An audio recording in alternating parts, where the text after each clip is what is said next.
I think ideas are especially hard to cover because it is in the DNA of journalists to be storytellers. And stories need characters, they need friction and conflict, they need an unfolding narrative.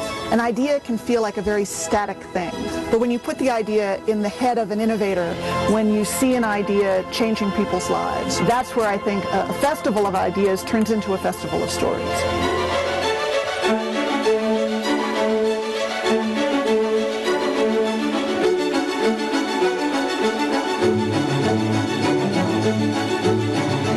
Welcome back to our special coverage of the Aspen Ideas Festival. We're here at the Aspen Meadows Resort, the home of the Aspen Institute. I'm now joined with Swami Parthasarathy, who's the founder of the Vedanta Cultural Foundation. Thank you so much for joining me today. Thank you for inviting me. Well, you've got a talk this morning at 10:30 a.m. and this is part of the India track, and the title of the talk is Who Am I? And I'd love for you to give our audience a synopsis of what you'll be telling the audience at Pepke Auditorium this morning.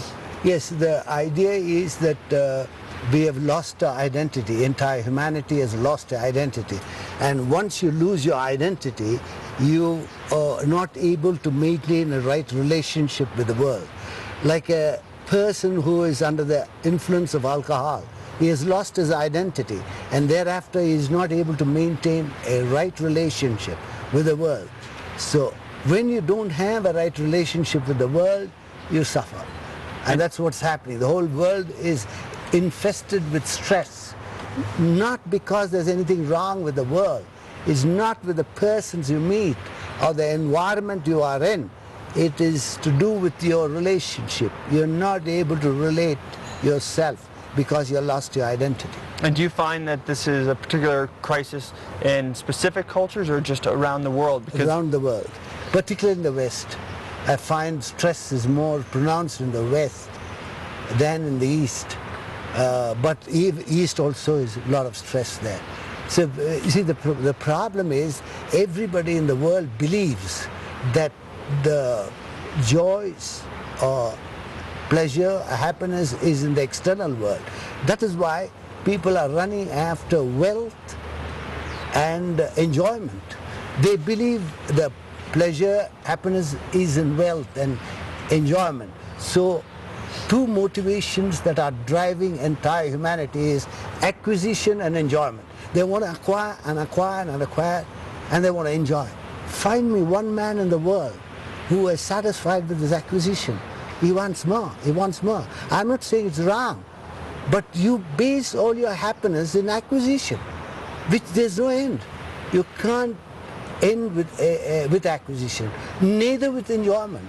You could have everything in the world, you want to enjoy more, you want to enjoy more. So if the answer is not to continue to acquire, what's the solution? No, I didn't say that. I don't say that you should not acquire. You should not rest your present happiness on future acquisition.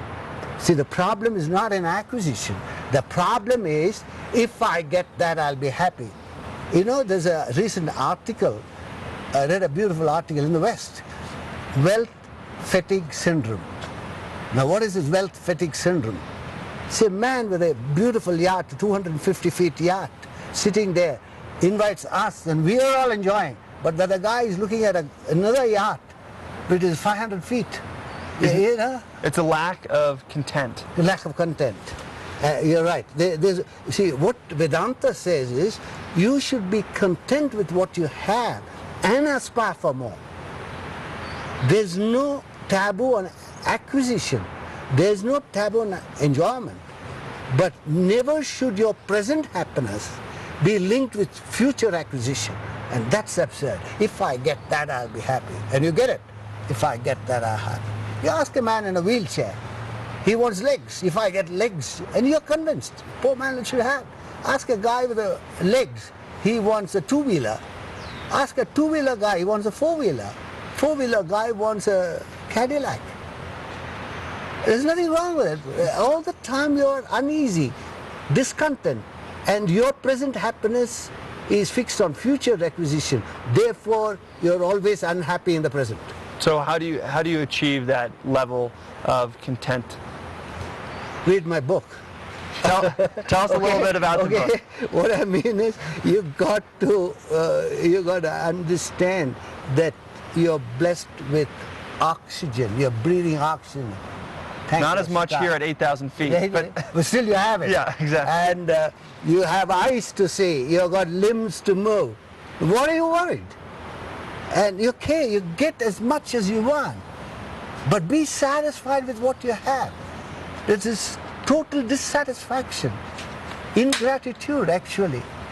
See, the day you're born, you're given oxygen to live. Your blood pressure and blood sugar is all beautifully designed inside. Your eyesight is functioning. Respiratory canal is functioning. Alimentive canal is functioning. Why don't you be content with that and then achieve more? But that's not every time you're asking more. You understand? And prayer has become beggary. I want more, I want more. And you're ever discontent. And is that the core values of the Vedanta Cultural Foundation? That's right. To find satisfaction in yourself. Arthur Schopenhauer is a German philosopher. He says, it is difficult to find happiness within oneself, but it is impossible to find it anywhere else. And you're all trying to find it anywhere else. I wish you all the luck. Well, if you're asking that question, who am I, then there's no better place to be at 10:30 a.m. than at the Pepke Auditorium with Swami Parthasarathy. Thank you so much for coming on. Thank you very much. We're going to be back with a whole lot more just after this. Thanks so much to Aspen Jet Ride for making the coverage of the Aspen Institute's Aspen Ideas Festival possible. Stay tuned. You were great!